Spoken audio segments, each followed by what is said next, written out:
All right. Yeah. Let's slow this down. Because how many times have we had to basically beg Republicans to just believe what they can clearly see when it comes to Donald Trump? Like, you don't need special training for this. You can see depravity and believe it. You can see a total lack of morality, humanity, empathy, and believe it. It's obvious. It's clear. It's constant. And we saw it again in one of the most disgusting things he's ever done. Right after Rob Reiner and his wife were killed, just pause there. 2 people are dead. A family is shattered. That moment should be simple. Condolences, dignity, silence, even something human. But that's not what we got. Of course it's not. Trump goes on Truth Social and turns murder into a political weapon. He basically claims Rob Reiner and his wife died because of anger Reiner caused, and he calls it some incurable mind disease, Trump derangement syndrome, like the victim deserved it, like the grief is content, like death is a punchline. That's the kind of thing you expect from a drunk guy at a bar, not the President of the United States. And that's literally what Republican Congressman Don Bacon said. He slammed Trump and asked, can the president be presidential? And here's why that matters. Don Bacon isn't some unknown backbencher. He's been the kind of Republican who's hinted he's so fed up, he's even talked about resignation in other Trump-related contexts. So when a guy like that publicly ridicules Trump's behavior, it tells you something. The script broke for a second. And then this is the part that really shows how grotesque the post was. Marjorie Taylor Greene also criticized Trump's attack. She said, this is a family tragedy, not politics, and pointed out that addiction and mental health issues destroy families everywhere, and that it should be met with empathy, especially when it ends in murder. Now, I'm not saying she suddenly became a saint. I'm saying the post was so vile that even people who helped build this ugly climate had to flinch. You also saw people like Piers Morgan call it out, condemn it, act shocked, act like, I can't believe Trump would say this. And honestly, that part is annoying because what do you mean you can't believe it? Have you not been listening to him the whole time? This is why people call MAGA media propaganda.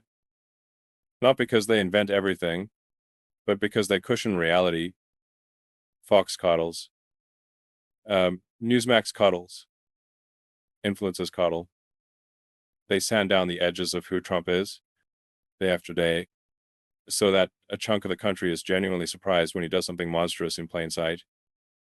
Then something like this happens, and the padding fails, and suddenly people act like they just met him.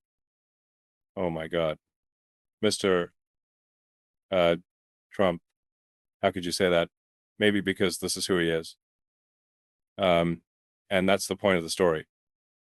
Now let's rewind for a second, because the original rant connects this to the last time Republicans lost their minds over someone's death, Charlie Kirk.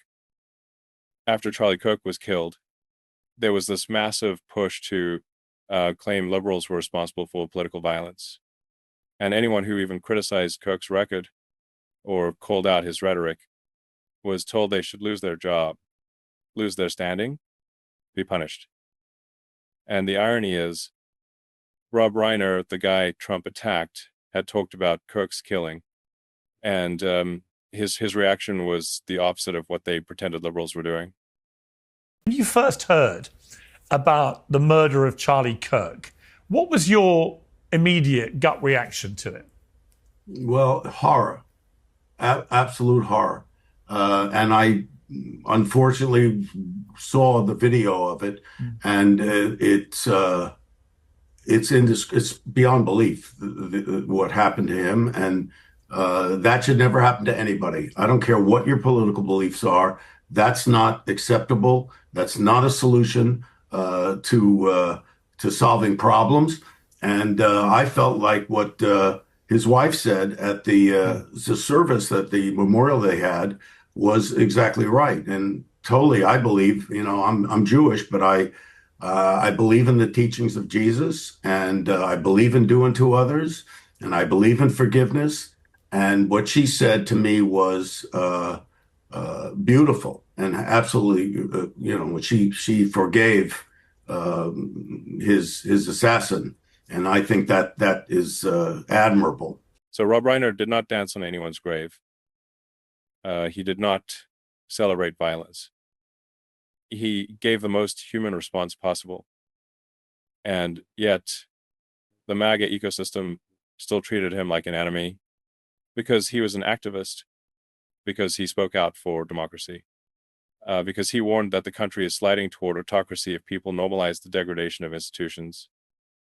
In the clip referenced in the original, Reiner is basically saying, this is just the beginning, and people have to understand um, our democracy is being taken away from us, and we only have about a year.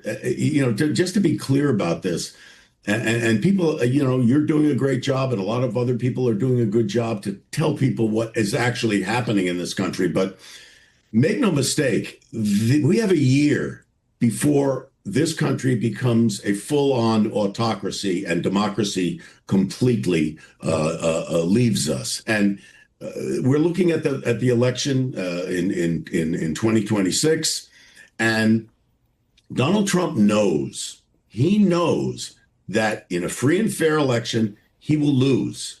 He will lose the House. The House will flip and will become into Democratic hands. There'll be committee chairs that'll be able to hold hearings. And this is the last thing he wants. So this little, these ICE agents and the National Guard, and now he's called the military in from all over the world to talk to them about, don't be surprised when polling booths are surrounded by American military in the guise of making sure that the elections are fair. whether you agree with every detail of that prediction or not, the point is, Reiner was calling out the climate, the vitriol, the normalization of cruelty, the way people feel licensed to say and do disgusting things. But something did happen here that's worth watching. There were Republicans who actually called him out. And the original ends with this idea that for the first time in Trump's political career, you're seeing more Republicans preferring establishment Republicans over MAGA Republicans, that Trump is losing his grip on the party, and he's continuing to lose it. So here's the takeaway, and I'm going to keep it simple. Trump keeps telling us who he is over and over, and anyone still acting surprised is telling you who they are. If you want more of these breakdowns, no fluff, no worship, no propaganda, hit subscribe, leave a like. And if you made it to the end, drop a blue heart in the comments. Keep fighting. Don't let them silence you. And until next time, I'll see you